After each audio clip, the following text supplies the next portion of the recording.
What is good, guys? Welcome back on the Inter Worldwide channel. I am your host, Anthony. Nah, I'm joking. I'm not Anthony, of course. I am Uncle Sharma here for episode 2 of 2 Up Top. You know what time it is. We started this last month and it went. I feel like the first episode was so good that we're gonna make it regular for sure. And Anthony has made himself available at a very early time today, guys. So make sure if you don't leave a thumbs up for me or for this, at least leave a thumbs up for Anthony for waking up early and making sure this 2 Up Top episode happens today. So shouts out to Anthony. And how are you doing, my brother?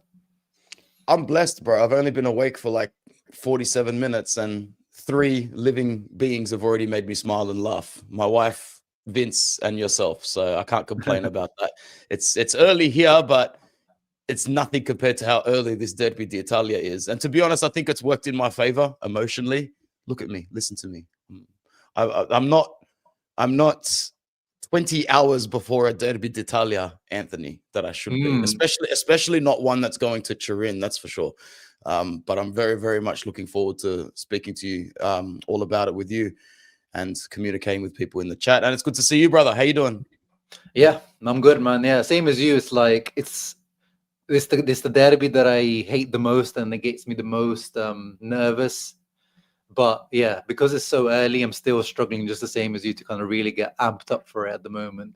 But as we talk about it today, we'll go through a few topics that we've kind of prepared. We try to keep this one more structured than our usual live streams that we do, so we'll go through it and hopefully everyone also partake in this because later on we'll do our predicted lineups. We'll also do our combined 11 of Inter versus Juve. So I want everyone in the chat to also partake in that. But shout out to Samir, who is he still involved in Inter Worldwide or? Oh yeah, he's always there. He's still the Grand Council, that's for sure. Yeah, he and Bruno are like the Grand Council, the Consiglieri. They work in the shadows. They do it all, bro. They're still the Consiglieri. I love them. Nice. Shout out to Samir. Shout out to Zach, who's in the house, and of course, shout out to the boss man, El Brate, Mattia. Anthony Lafleur, also AC Milan fans in the house. What's up? Ian Kerr, of course. Ciao fratelli, ciao bro. Thank you very much, Mattia. You are our favorite Serbian in the world. If that, I don't know if you've got any others, Anthony. Definitely not as much that I love Mattia. That's for sure. Maybe Dejan Stankovic is the close second. Mighty Mo in the house as well. Prino Lin in the house. Marvel Lawson. But yeah, Anthony, are you ready to get going on episode 2 of 2 Up Top? Let's do it, man. Let's do it. Let's do it. I can't wait. Shoot it. My first topic for you today was our coach. I feel like we haven't really talked about him too much, in terms of we've said that, he's been put in a difficult situation. We don't know really too much about him apart from the few games of Parma that I only watched a few. I don't even know how many you managed to catch. What is your actual honest thoughts of Christian Kivu in terms of, do you see potential in this man as a man manager, as a tactician, or do you see this as a Stramaccioni, as a Frank de Boer? Even I've seen people throwing out that name. Where are you seeing our beloved Christian Kivu at the moment? I'm so glad you've given me an opportunity to be nice, because this is something that I can be really nice about, because he's a good coach with so much potential. He's already a better coach than Stramaccioni and Frank de Boer. This is not a Stramaccioni, Frank de Boer situation.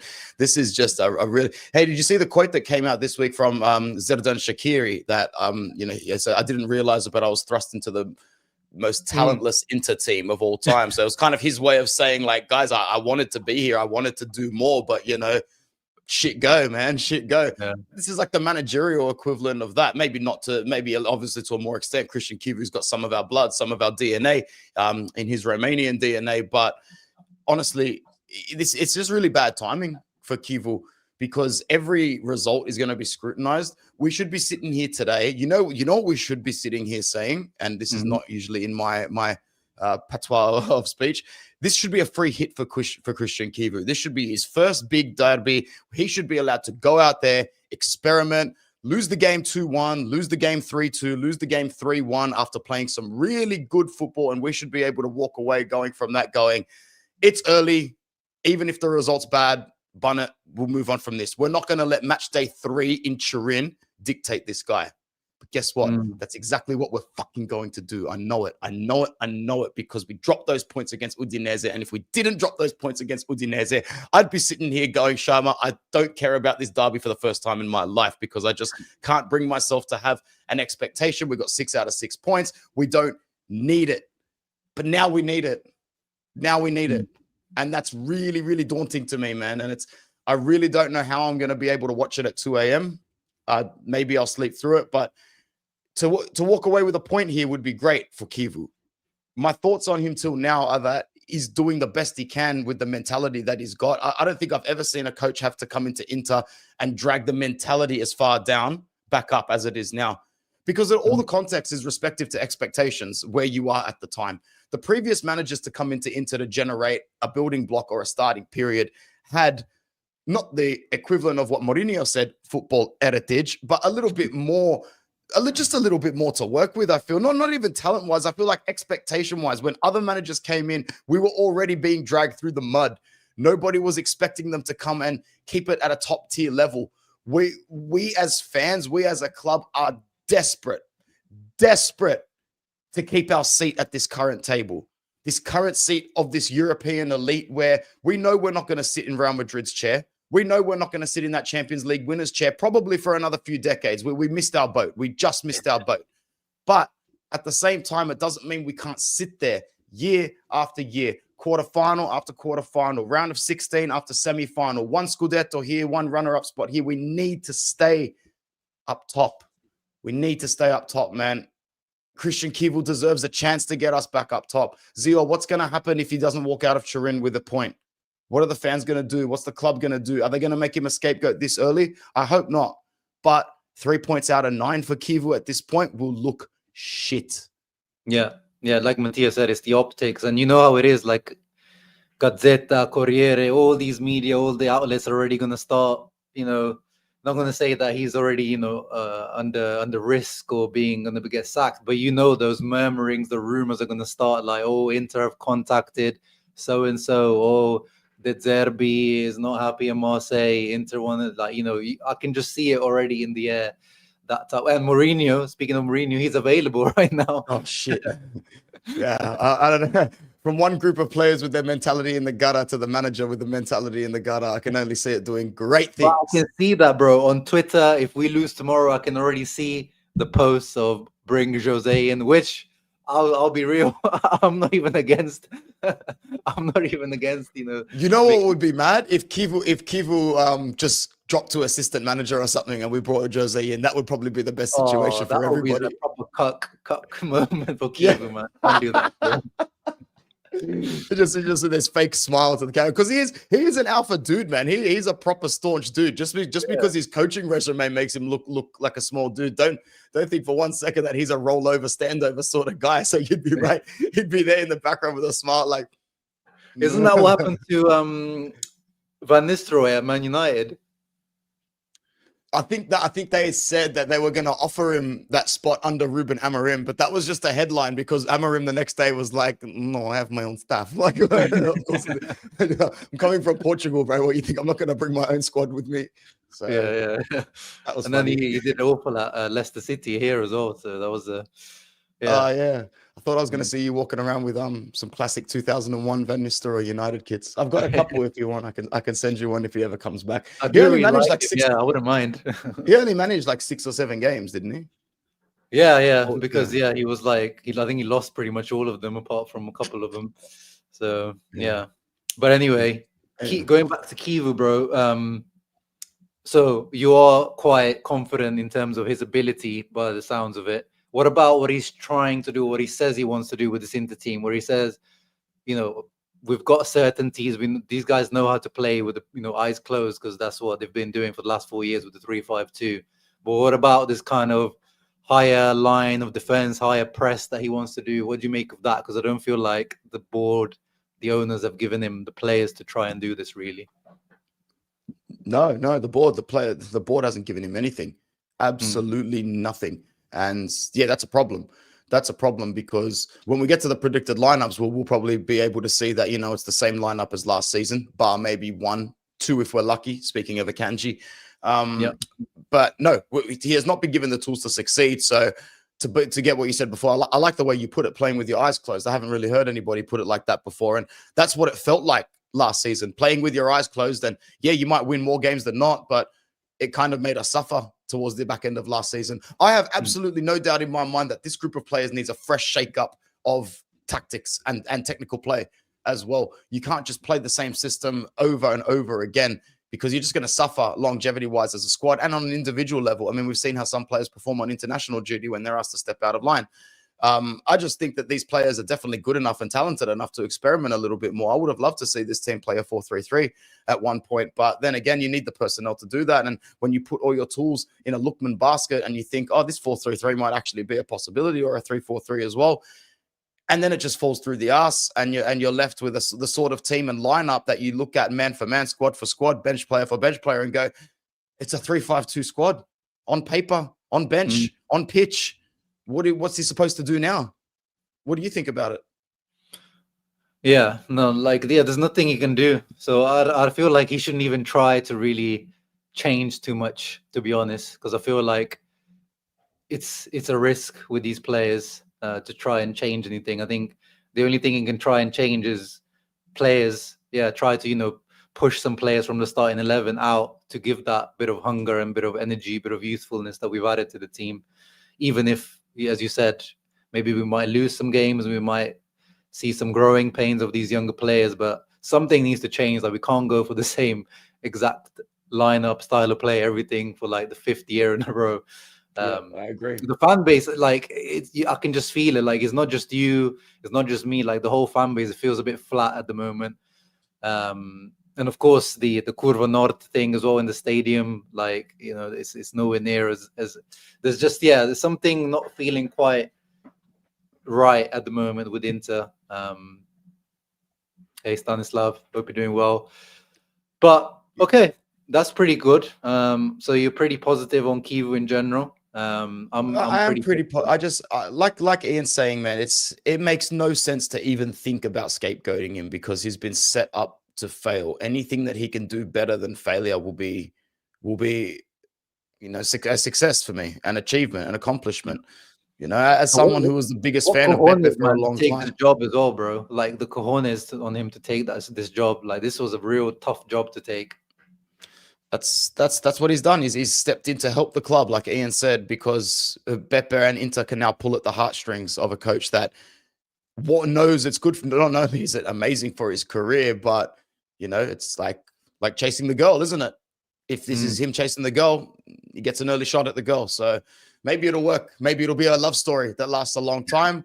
Maybe it will be toxic, very toxic, but we'll see. Yo, I'm toxic. Yeah, man. I started thinking of Icardi for a second and wonder. I don't know why I thought of. I've been thinking a lot about Icardi lately. It's been weird. Yeah. I've just been thinking about word association. Yeah, Icardi's the first player that comes up when you think toxic. I was thinking of. I don't know why he's just been coming. He's been coming up. The first player that came to my head. He's just been coming up randomly in my thoughts lately, whether it's thinking about a player that we should sign or not. But how old is he now anyway? Like 31, 32? Yeah, it must be 31, 32. Yeah, so not too old yet.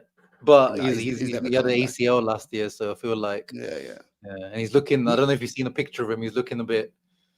He's a bit puff. Yeah, he's a bit puff now, enjoying those later years. Anyway, bro, let's move on. Yeah, no, my actually just final question on Kivu. Tomorrow, what type of approach do you want from Kivu? I want Kivu to completely go for the jugular, and if he loses the game 2-0 on the counter-attack after completely going for it, really, I think I'd be okay with that. But at the same time, you know what I could see happening? The first 45 minutes of this game being some of the most drab football outside of the opening 6 to 7 minutes. Yeah. It might be like a 6 to 7 minutes. Both teams might go for a nice little slog while they've still got as phosphate creatine in their system. But then when that starts to deplete and they need to rely on their anaerobic system, I think you're going to see some really boring football for the first half. And I think that unless it gets opened up early in the second half, which I think it could and would, you could still see a ball draw. Both coaches would take a point right now if you offered it to them. I have no doubt in hell they would take it for all money and move on to match day 4 and pretend that this fixture didn't exist, which to me is actually sounding quite nice, to be honest. Oh yeah, but I'll take it. I want to see the team go for it, man, because you've put yourself in a position where you have to show something. You haven't put yourself in a luxurious position where, as I said, you're playing with free money or it's a free hit, or you can afford to come away with a point and go, yes, we're still on task for our objectives, because if Napoli get 3 points this week, well, congratulations, you're -5 by match day 3, which is not catastrophic, but it's there.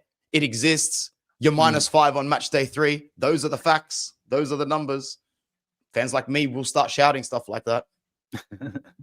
No, for sure, because that we're going to be looking, and it's too early, but we're always looking at the table. Even if it's match day 3, we're going to be looking at the table. Of course. Moving on to the next topic then, Anto. Actually, I want to add one quick one in before from our previously agreed topic. What do you think is is it a mental block with Inter when we go away to the Allianz? Like, why can't we win against Juve over the years in general? Why is even when we're good, like we have been over the last 4 or 5 years, and they've been not good, why do we still struggle to beat these guys? Because we have PTSD and we are just traumatized to the point of no return. It is a mental block. In Serie A, I think we've only beat them there once in the last 5 to 6 years, 7 years. In Serie A, correct me if I'm wrong, Conte didn't beat them. Oh, wait, no. He beat them at San Siro. Conte did not beat the them. Allianz is really Allianz. bad, yeah. It was the Hakan penalty. The Hakan penalty with Inzaghi. Yeah. The only other time I remember going away and beating them would have been in the Coppa Italia final 4-2, but that wasn't at the Allianz, that was at the Olimpico. So that doesn't count. And the Supercoppa with the Alexis goal. Was that at Allianz or? No, that was at San Siro, weirdly. Oh, for fuck's sake. But it was supposed to be the neutral ground, remember? It was like a weird thing. Yeah. So one win at Allianz in the last God knows how many years. Maybe we could change that this time. I don't believe that will be the biggest decisive factor, but yeah, it's definitely Stramaccioni got a win out there, remember? Bro, I was actually gonna say before when I was making a cuppa in it, the De Boer season where we stunk up the season for 3 games and then beat Juve. Was that away or was that at home? No, that was at home. Still, but I couldn't believe it. I was at school. That was a day where I got to school. People like, oh, Inter Juve game, and I'm like, what game? I don't know what you're talking about. I don't know Inter. I don't know who they are. And then 5 minutes later, I ran out of the bathroom. I was like, we're so fucking back, man. That was like when I was like, oh, maybe he's cooking. Oh, maybe he's got something to ball. And that Perisic started his Juve hatred era. Man, no, crazy. Yeah, no, I think it's true. Yeah, it's like complete mental block that even if these guys that probably don't even like grow up watching Inter and Juve, well, like this somehow they get involved in this and feel this kind of pressure of Inter Juve, and I always feel like they're always more up for it than us. Don't you feel that? Like Juve always feel like they've got a bone to pick with us rather than our players really taking it to them, which is weird for me. Yes. They always feel as though it is their duty to show their superiority against us, no matter what the situation. Even if we are coming first on the table, even if we are stronger, they will always turn up and want it more than us, or at least look like that. The only time that was not true was under Antonio Conte. Because even the game that we lost against them, remember the one where Stefano Sensi got injured? We started and played that game like we wanted it more. They were shit scared. They got the rub of the green, goal scorer wise and injury wise on that day. But the game where Arturo Vidal opened the scoring and Bastoni's ball to Barella, that was the boys became men day. I think you referred to it as well. Like that was the coming of age for a lot of these players. The age there where they started believing that, okay, we're better. We're the best in this country now. And that was still to this day my favorite match against Juve of all time, because it was a game where I sat there and watched it, and we were going for the title for the first time in how long? And it was this game that was going to prove it to us, and it proves it to us from the first whistle to the last one. I just remember watching that game from minute 1 to minute end going, we've plowed these guys. I've never seen this happen before as an Inter fan. Should have been 4-0, but Conte doesn't do that. Oh, No, yeah, that's awesome. I got the you know how you said you could set goals? I set you a goal this time, man. Oh, Yeah. what is it? And you got to do it for like 3 or 4 whole seconds as well. What do I have to do? Oh, doesn't the goal come up on the screen? Hold on. How can we see it? Well, maybe it comes up for the audience, but it doesn't come up on StreamYard. Okay. I go for one donation. Uncle Sharma either has to do the Mauro Icardi or Romelu Lukaku celebration live and hold it for like 3 seconds. Oh, the Icardi one, is it? Yeah, that one. Hey, that's nice. Look how happy he looks. All right, we love it. We love it. We love that. Thanks, bro. And thanks, Eduardo. Yeah. So we'll start a thing. Banter challenge every week. You're up next. Love it. Yeah. And it'll get progressively more and more challenging the reward for the donation. Oh man. But yeah, it's has to be the mental block, bro. But yeah, good little reminisce there of some of the better games. That's for sure. Yeah. Let's get into the predicted lineups, because as you were talking there, Anthony, I was bringing it up, and there's actually been a change from Sky Sport Italia, which is a little bit of a shock. So I'm going to just bring it up on the screen, and it is our beloved Fede Di Marco. Looks like he might be benched for Carlos Augusto. And you know what? Sky get it right like 80% of the time. Oh yeah. Sky Sport are like, I don't know if they've got some sort of mole in the club. They are scarily spot on with Inter, especially Serie A. Champions League is pretty hit and miss, but Serie A, yeah. What do you make of that, Anthony? I mean, I think a lot of the fan base is probably on board with that, because Di Marco has had one of the biggest, I feel like, downfalls in the eyes of the fan base I've ever seen. Like, he went from being the darling, because obviously he's born and bred Interista, coming through the academy, used to watch the games of the Curva Nord from Milano, beautiful left foot, became the starter left back for Italy national team as well. But now we dislike him. We seem to dislike him for Italy as well, especially in the back four. And for Inter, last 6 months of last season was an absolute stinker from him. So I'm guessing you're happy with this decision if it comes true tomorrow. I will be. I just think, the only person who's not upset here is Mario Galliano, because he's been saying it from day one. But oh God, yeah. DeMarco is just a player that really needs everything to sort of line up and work for him at once for him to be the best version of himself.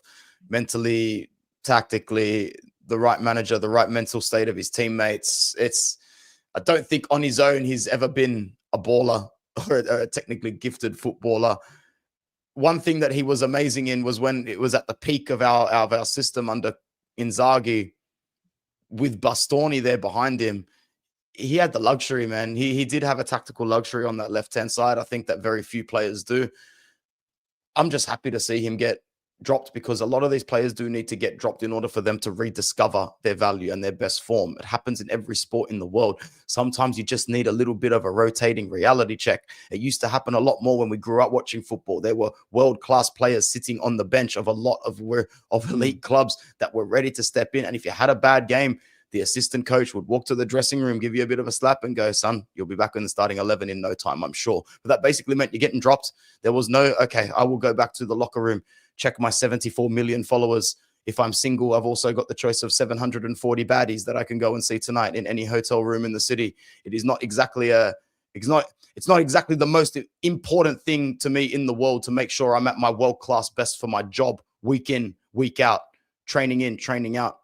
That doesn't mean that DiMarco's not trying. He's trying, man. He's putting in the effort. As you said, this is a unique situation. He's a homegrown talent. He's a Curva Nord member. The dude bleeds our colors. So he's trying his best.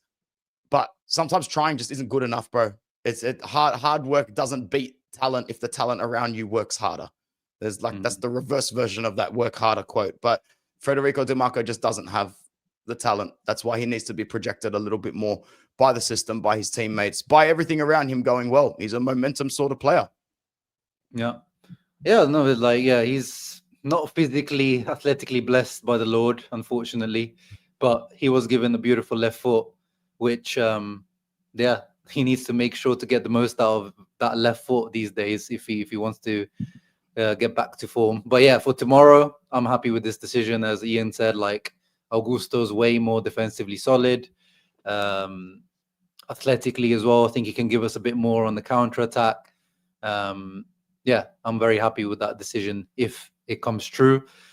What about Akanji coming in straight away, first game in?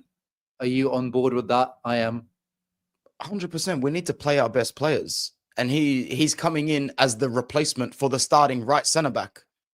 He has to play. This is what we brought him in for. Shit, we sent Benji Pavard to Marseille, who scored this morning, by the way. Yeah, we need Akanji.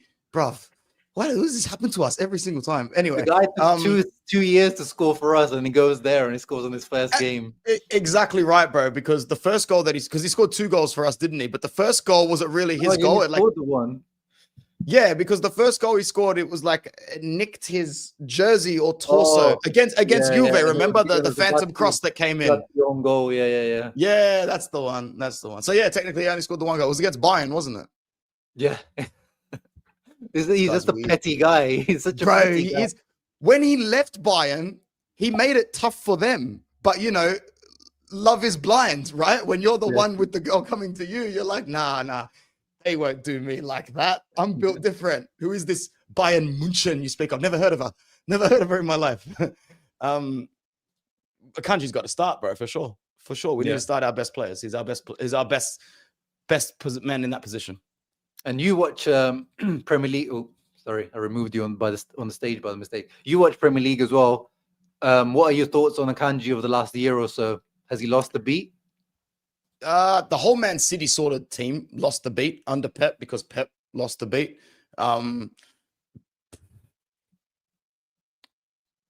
They signed him from Dortmund, right? Just confirming that. Man City, yeah. Dortmund? Yeah. I liked him a lot at Dortmund. I remember he was very, very sought after at Dortmund. What was his main? Because I know people are concerned about his injury record, right? Yeah. Is your favorite one? It's not like a muscular injury in the rectus femoris. For fuck's sake. Yeah, lovely. He had it like twice. The adductor, the good old fashioned adductor. Yeah, right, yo. Look, to be honest, he seems to have been okay for a while, but he hasn't played much football, man. He hasn't played too much. Yeah, I don't think he'll play the whole derby. I think he'll play maybe 70 minutes or so. But he played both games for Switzerland in the international break. Scored a great goal as well. Yeah. No, I would say that he is the player I am most curious about seeing, besides Sucic, obviously. Yeah. No, yeah, definitely. But the one concern I have going into Indro's comment is I think Bisek is getting a bit over criticized at the moment, but likewise. But I don't think he should be brought in. Like I'd rather have Akanji coming in for Bisek, if that means like if we need to hold on to a lead, usually Bisek is the one that has like a little mistake in him or a little handball in him, isn't it? Yeah, that's the issue. Well, that is the issue. It's the criticism about these clumsy moments that are defining. No one ever criticized Matthias de Ligt for his athleticism or his aggression or his positioning or his ability in one-on-one tackles or his ability to pass the ball or his ability to head the ball or his ability to score a goal. But when he handballed it for Juve every 3 games or made a silly, clumsy challenge in the box because his previous club basically played him as a high pressing defensive midfielder who like the guy spent more time in the box in his first 6 weeks at Juve than he did at 3 years at Ajax Amsterdam, man. I actually felt for the guy to see, because he was worth every dollar they spent. I'm still a big Matthias de Ligt fan, and I see a lot of that in Bisek, not necessarily comparison wise for characteristics, but the exact same reason why de Ligt was shunned and criticized. Bisek is being shunned and criticized. It's not for his athleticism, not for his positioning, his ability on the ball, his ability to pass, or his ability to have an eye for goal. Bisek loves a good look at goal. He loves a good positioning header or a good chance at goal. So yeah, brain fart Bisek, unfortunately. That's the same thing Upamecano suffers from. He's the certain starter for France. He starts for Bayern Munich, but he's got that bozo moment that everyone remembers him from, like some big game, some big moment, and you can't get rid of that, can you? Unless you like literally go years without making a mistake. Yeah, it's disappointing. But I think I would agree with you. I'm glad you brought it up. He's a little bit over criticized, I think. Hopefully he's got the confidence when he does come back into the starting lineup, which he will, obviously, inevitably. He has some good performances to shake that off. Yeah. But let's get to the real crux, I feel like, of the situation. Our Turkey brother, our brother Hakan Çalhanoğlu. What are we gonna do with this guy, man? What are we gonna do with this guy? He looked, and I didn't watch the full game. I don't know if you managed to catch the Turkey game, but this guy looks finished not just for Inter but also for Turkey. So it's not a he's even. I don't think he was even. I keep kicking you out by mistake. I'm so sorry, Anthony. Oh, good, he looks like he's in. He is in party mode. He is in disco, rakia, beach. He is done, cuz he's made his peas. He just wants to be on the beach. He just wants to be on the Mediterranean, playing for whatever club will play him to turn up to the training ground every second day, man. He is done. He knows that in terms of football overall, he can't achieve anything more, but he does know one thing: in his country, he can still elevate celebrity status. He ain't dumb. The man is not dumb. He might be an asshole. He might be treating us in a certain way, the same way he did to Milan, but the guy's not stupid. He's just selfish. There's a big difference. And that's okay to be selfish. But at the end of the day, if you're being selfish towards us, it's more than okay for us to dislike you back. So we're just going through the natural vibes of communication here between Hakan. Apparently, because we're Inter, this is the natural petty struggle, like before, like the dead marriage or relationship before it heads for the breakup. You're like, fuck, we know this is over, but we're just gonna have to squeeze as much airtime out of it as possible. Which looks to be until January. Guy's gone in January. Mark my words, gone in January. Well, that would be such a weird time to get rid of him, though. It's like, but yeah, if the offer comes again, 15 million, you have to take it now. Yeah. But why is he starting tomorrow? Why is Kiev putting him in? Because I would put Barella there. So in our match against Torino, we had Sucic in that position, right? No, Barella, and then Sucic next to Barella and Mkhitaryan elevated. Yeah. So I'd just be going straight back to the lineup against Torino, to be honest, man. I'd be going straight up. I'd be swapping that. And I think Barella as well, in terms of Barella's he's at a little bit of a drop off, obviously, because of his fatigue issues. I feel like because of that, he has to play the deeper role as well. I don't think he's, even for Italy, like he gets into the box and he has complete brain farts when he gets there. Like I feel like he doesn't have the juice in his legs to play the box-to-box role at the moment. His decision-making in terms of going for goal in the last season and a bit has been ridiculous. Like every time I see him line up for a shot recently, I've just gone, oh no, here we go. As opposed to, here we go. It's just been, it's been very, very different. So I would have to agree with you there. Drop Hakan, put Barella in that role next to Sucic. Start giving Fratesi some more minutes, please. Oh yeah, I definitely want to see some Fratesi minutes. He clearly has it, man. That assist in Juve, that's a product of a good footballer. Zeal, I know you saw that goal. I know you saw that assist against Israel and go, that's not fluky. And he has so many of these moments when he's higher up the pitch. He has so many of these moments when we're pressing for a goal for Inter and Italy. He is a guy you want on the pitch. He's just got it. He's got it. Sometimes you don't need to try and get into a full-blown technical detailed description of what it means to be a player in a certain position. Surely you agree we overcompensate for football tactics and you get getting it right all the time. Sometimes there are just players who are good players. They've got a good footballing IQ, and they might look like a little bit bomby here and there because they're just like headless chicken sort of style, but they are a good bloody footballer, and you want them in your team. Beggars cannot be choosers at the moment, and we need Davide Fratesi. He should be nowhere near the transfer market list. I don't care if someone came in and offered 35, 40. He should stay. You should be taking 10 million for Hakan before you take 35 for Fratesi. That is for damn sure. And Roma's situation is weak. I've been talking to my friend Adam a little bit more. And let's get a bid for Kone going in January. Oh yeah, they're basically just throwing the can down the road. But they're in the situation that we used to be in, where they have to make the FFP money by the end of the financial year. So whether it's Kone, whether it's whoever, they're going to need to make that money. Yeah. But we'll see if our cheapskate owners will shell out. But that's it, really, in terms of our lineup. There's nothing else much to discuss. Everything else is business as usual. One thing I wanted to ask you, though, do you have any expectation of Piotr Zielinski this season, who said Inter fans will see the real Zielinski this season? I loved hearing him say that, because he really should have had performances for us last season that contributed to more overall points. He's not the only one. There's a bunch of players that should have performed a little bit better last season, and had they performed a bit better last season, we'd be sitting here with 21 instead of 20. I'd love that, because he's got a repertoire that we can use in any situation of the game. That's what makes Zielinski such a desirable character. He's one of those midfielders that, if you're looking to hold on to a lead, he would be a fantastic player to have in that team. If you are looking to chase a game, he's the sort of player that, with his passing range and technical ability, can still open a game up. He's not a player that's, sorry? In theory. In theory, yeah. We just haven't seen it. This is what I'm saying. In theory, we just still haven't seen it in practicality. So, you know, Yalla Habibi, Zielinski, show us this season, bro, because I'm glad that you're saying it. We're still here waiting, and we will be waiting until we see it. Yeah, and that's all he gave us last season. Those 2 goals, those 2 penalties. But yeah, maybe he can come on as a substitute tomorrow. And I remember that. I've erased that game from my memory.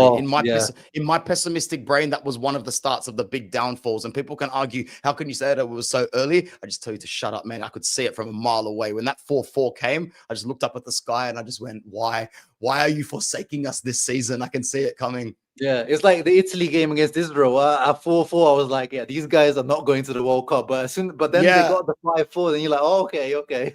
Oh my days. Yeah. Bro, I'll just Fratesi has been injured, so now we'll see. Now we can judge whether the Fratesi Kivu thing is true. But first 2 games he was coming back from his injury, which is why he didn't start for Italy either. Yeah. Let's get into Juve's lineup, and then we can do the combined 11, Anthony, so we can finish up then. Big up the chat. It's doing great things. Fantastic. We've got about 55 people here on all platforms. Love it. Yes, sir. What do you think of it? 3-4-2-1. Well, according to our mutual friend Gigius Juve Beppe, this is 100% not going to be their lineup, because I think Sky Sport are good with Inter's lineup, but I think if you want Juve's lineup, you probably go to Tutto Sport or something. But let's say this is the formation tomorrow. What do you think of it? Is this a better team than Inter? I don't think so. On paper. No. On paper, it's not a better team than Inter. It's just it's a team that is going to be more up for the occasion than Inter, for reasons that we've already mentioned in this show. I would have loved for Tudor to make the tactical, naive error of putting Dusan Vlahovic in Jonathan David's position, because, like I said previously, it's great for Vlahovic that he's coming off the bench, but at the same time, hey, ciao, Wanda. I like Wanda. I always give credit to the rival fans when they come in here straight away, the respectful ones. That's a fundamental rule on this channel. If a respectful Juventini or a Milanisti come in, acknowledge them straight away. Now go away, Wanda. That's enough. That'll do. I really think that, different gravy. If you're going to get Vlahovic to start the match against Inter, he'll have a flat-footed brick foot performance for 60-65 minutes and remind all the fans why he doesn't want them there anymore. Jonathan David is just the right man to start. He's cold. He's just cold. He's just doing his job. Very efficient. Clock in, clock out sort of guy. I can't express how worried I am about Kenan Yildiz. Like, he's the one thing that scares me here. Everything else is manageable. I like Kefren Turam, but just based on his positioning and what he does with the team, I'm not going to sit here and go, ooh, I fear Kefren Turam. No. I fear Kenan Yildiz, mate. Like, he's a great talent, bro. He just might be the best. It's a bit of a reach, but he just might be the best talent, the best player in Serie A. Like baller style, potential style. No, yeah, you know what I mean. I think he's the real deal. Since Kvara left, I think it probably is him and Leao. I think are the best two wide attackers, fingers, And luckily for Inter, Conceição is not available, who was an absolute terror for us last season. So he's out. And the new signing, who is basically the alternative to Conceição, Zagrova, is unavailable. Miretti's out. Cabao's out. Cambiaso is disqualified. So we're facing them at a good time in terms of injuries and suspension, whereas for us, we're fully fit. Yeah, so no excuses for us, definitely. What was I gonna say? I was gonna say something. Yeah, I did a preview on the Bianconeri zone with Ale, and he's a part of the Juve fan crew that don't rate Conceição, bit of like a one-trick pony, such and such. But after explaining like what I feared in the match more, I basically said like, dude, you're gonna get your goal from a really nice cross with a lack of focus from us, and someone's gonna finish. And this is where Conceição will be just devastating in this match. Every time he gets the ball, we will be anxious as hell. So I think he did come around to the idea of Conceição being more of a crux for them than not. But yeah, looking at that, playing is also a big problem because he has been. I know you really liked him when he was at Atalanta because you have a bias for Dutch players, but he is an absolute one of the biggest flops I remember in recent Serie A history. But is he going to be magically turning it on tomorrow? That's what I fear. When I see that, I go, oh, Poop Miner's about to do his best Schneider impersonation tomorrow against Inter, and we're just gonna not be able to run and hide from it. It'll be the rebirth of Toon Poop Miners tomorrow at our expense. Well, let me ask you this: do you regret not signing Jonathan David? Because I feel like if it wasn't Oak Tree, Beppe would have pulled the trigger even on those high commissions. Yeah, that's a Beppe Marotta signing to a T. So I don't really regret it because I don't think he was the profile that we really, really needed, man. Like we've got Lautaro, we got Thuram. We were looking to add quality in depth, not a player of that wage structure and that demand. Also, there was never a rumor about Lautaro or Thuram leaving versus it wasn't even a rumor, the factual evidence that Vlahovic and Juve are heading for a breakup. So different circumstances, different expectations, no regrets for me there. Very happy with Boni and Esposito as depth. Very disappointed that we didn't add a fifth and more tactical, flexible forward like Lookman as well, because now we are going to have to go for someone in January unless Kivu has got an ace up his sleeve like a Fratesi or who else? Yeah, nobody else. We've got nobody else that can even play as a makeshift second striker. Mkhitaryan could, but you wouldn't do that. Oh, not this Mkhitaryan anymore. Not this Mkhitaryan, exactly. Yeah. I love how we're all become just accountants now. We're just like, he's too expensive to be a sub. It's just the time of football that we live in. Well, speaking of Vlahovic, let me just quickly ask you, because I saw a few people asking. We were linked to him when Juve signed him. Beppe Marotta said publicly that Inter wanted him, but obviously they signed him for like 70+ million in a crazy wage structure. Would you take him on a free next summer, which are the rumors that Inter have contacted him? You need to reword the question. I'll ask you the more accurate version of the question. Would you sell Marcus Thuram for 60 million to Juventus and get Vlahovic for free? Because that's what will happen. Okay. No. Then you don't want Vlahovic because it's not one without the other. And you can guarantee it right now. If Marcus Thuram has to leave Inter for a certain amount of money, his family will be all up in that shit. And he will be wearing those colors. He's a great kid, great athlete. But I know that cheeky smile when I see it. That's a me smile. That's a me smile. And yeah, whatever else is going on. Yeah, let's pretend like it's the most important thing in the world. But me. So no, I would take Vlahovic if in a miraculous situation. In a miraculous situation, if Marcus Thuram was not for sale, Lautaro Martinez was sticking around, and Beppe and everyone was like, no, we're getting Vlahovic for free. Yes, he will be on 8 million a season. Yes, the squad's all right with that. Everything's fine. Then yeah, I would do it. But at the end of the day, that's not going to happen. Yeah, but I feel like those two brothers are going to end up playing for the same club at some point. So yeah, as you said, it's more likely to be Marcus going to join Kefren than the other way around. Do you think it's a little weird how Kefren comes to watch Marcus play sometimes? I said it to one of my Juve mates. He's like, no, it's just him being his brother. I'm like, nah, mate, it's fucking weird. I don't care how you're putting it. Like the dad coming to watch is fine, but the brother that plays for literally the biggest rival is not fine. And then he walks out with like the paper handheld Inter bag that they give the fans sometimes as well. Like it's a fucking paying fan on the day. Remember, because someone commented about Gagliardini. Remember, like ages ago, there was that controversy about Gagliardini going to a Juve game when he was an Inter player. Yeah, it was like a whole thing. Like, That's That's when he was funny. good. That's when Gagliardini was actually good for those 6 months. Yeah. Yeah. But now that we have the lineups discussed, let's do a combined 11. Fun. Yay. I Fun feel stuff. like I don't care that it's at home, in their home. We'll just do a 3-5-2 because that's what we Yeah. run. They're basically, if they're playing Cope Miners tomorrow, they're basically running a 3-5-2 anyway. Yeah. So I think, who do we start in goal? Is it Zomer or Di Gregorio? I do rate Di Gregorio, by the way, but who do we start? If we're going by this season and we're just being not biased, we're going to put Di Gregorio in there, to be honest. But Zomer's not even had anything to do. I don't feel like he could have done anything about those Udinese goals either. That's true. Look, let's give it. Let's do like the last year, because there's only been 2 games this season. All right, knockout game, final. I'm choosing Zomer today, so that's a better way to put it. Yeah, let's do it like that. Let's do it like as a one-off game. Yeah, fair enough. Long term, Di Gregorio, obviously, I think he's gonna have a good future. But right now, let's get Bastoni out of the way because that one is easy. Yeah, Bastoni and Bremer, get those out of the way. Oh, so it's easy for you. Even Bremer off ACL, 1 year out off ACL, straight back in. Bremer's next level centre back, man. Look at him already this season. Yeah.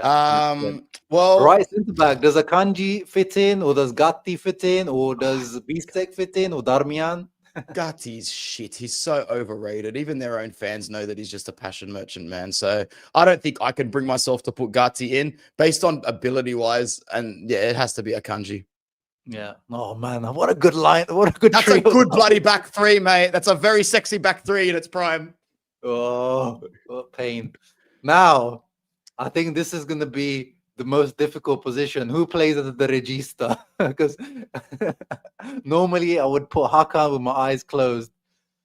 But I might even Smelly, even Luka Smelly might have to put. I was about to say I'm a tier 1 Luka Smelly hater, and I would put Luka Smelly in this lineup, I think. We might have to make some changes. Yeah. Let's just put him in for now. Chuck Barella. I feel like, obviously, Barella, even with his lack of form, whatever you want to call it, he walks into this team, and I'm putting in Kefren on this side. Yeah, that's a really solid 3, but like you can see where Locatelli would be the best version of himself in this midfield 3, surely. Yeah. For me, Denzel gets in at right wing back over any of their wingers. Like they play a slightly more elevated wing system, obviously, but you would never put Conceição ahead of him. You would not put Cambiaso ahead of Dumfries at the moment. Yeah. And then on the left, there's a Di Marco or Cambiaso. I think I would pick Cambiaso at the moment. Oh, yeah. Cambiaso's a better player, a much better player. I think Cambiaso versus Carlos Augusto would be up for debate, but I think that we can, I think that we can put Cambiaso in there. However, didn't the team news say that Cambiaso is injured? Oh yeah, he's out. He's disqualified for this game. Yeah. Then take him out, bro, because it's a combined 11. Is it a combined 11 for this game or combined 11 just in general? Because I don't think it's fair. I don't think it's fair to put players in that are not available for this game. All right, fair enough. Yeah, I think Augusto's probably got a shout in terms of he really picked up form of end of last season. Yeah, and Cambiaso actually dropped off at the end of last season. Yeah. Now, the thing is, because we're not doing 3-4-2-1, they've got more wingers. So you could say that maybe we should fit in Yildiz somewhere here, to be honest. I was going to say you can't. If you can hybrid this formation a bit, then yeah, but you can't go into this game without putting Yildiz in the starting lineup. All right, I'll take Augusto off, put Yildiz in, because I feel like the front two has to be Lautaro Thuram. Yeah, well, it sort of has to be because they've got the chemistry. Yeah, like I think a Jonathan David would do well with both of them, to be honest. Yeah. Let us know, Wando is the one Juve fan in the chat, if you agree with us, because I feel like this is a pretty fair combined 11. How many we got? It's 1, 2, 3, 4, 5, 6. 6 Inter, 5 Juve. That's pretty fair, man. Is it? We got 5 Juve. 1, 2, 3, 4. Oh, 4. Sorry. 7-4. My bad. Yeah. I mean, as we said, we are a superior team still at the moment on paper, obviously on paper. But yeah, even the players that are missing for them, like Conceição, even if it was a 3-4-2-1, I wouldn't put him in. Like, he's plays well against us, but I wouldn't fit him in. I would put in like Thuram as a winger in there still, and then Yildiz. So I think yes, even as a 3-4-2-1, I'll still play pretty much the same players. Probably take out Locatelli, have a Barella, Thuram pivot, double pivot. That team on paper there just looks really, really good. And you'd probably switch. Yeah, you'd probably make sure that Yildiz and Thuram are probably playing on opposite sides, and just gives that little bit of attacking width. And I just think that's a perfect lineup, man. That's a really good lineup. All of them at full fitness in their peak would run over every team in Europe, to be honest. Yeah. It's a very good lineup.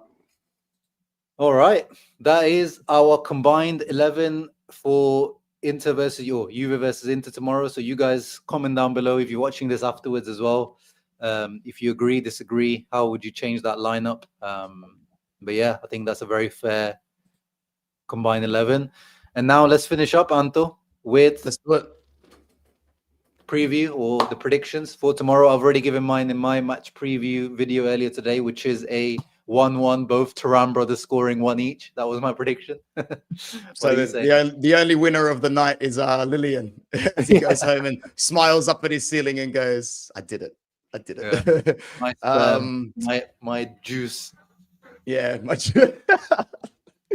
I'm gonna go 1-0 to the bad guys, bro. Unfortunately, I'm back on my anti-jinx horse. Is it anti-jinx, or you're actually just feeling very negative about Inter this season? I feel like I genuinely, it's both, bro. You got me spot on. It's anti-jinx, and I'm very pessimistic, bro. I can see us going to Turin and coming away with nothing, and then most of our fan base just regressing at the end of this game, going, This is just what it is, man. This is nothing new. We don't go there and win. So yeah, the complacency is on the horizon. I hope I'm wrong. If Eduardo is right, we come out of there with a game like that, I'll be on top of the world. That would be a historic 3-1 going away there. That's a statement. Then all the negativity is straight out of the window. Oh, don't undersell that for a second. We walk out of Turin with 3 points. We are so back for everything. Ever. Kivu is the next Guardiola. But yeah, because it's on Inter Worldwide, brother, you can take it away in terms of closing comments and finish up with how you prefer. Beautiful. Thanks, man. Thank you to everybody in the chat. We've got 66 with us now. Like the video, subscribe if you are new. And yeah, make sure you're heading over to the Uncle Sharma channel if you haven't already. I have a feeling that there's not a single one here that is not headed over there yet. And yeah, we're here to keep the content coming. Lots of good Inter content all over the YouTube sphere at the moment. So make sure you're subscribing to all your content creators, interviews, Inter Extra, interjections, and of course King's-Eel as well. And let's just hope we will see you on the other side. It's not that far away. It's about 8 a.m. So 18 and a half hours, my guy. Yes, sir. And catch me on the post-match reaction on my channel. Absolutely. Thank you very much, guys. Forza Uncle Sharma, Forza Inter Worldwide, Forza Inter.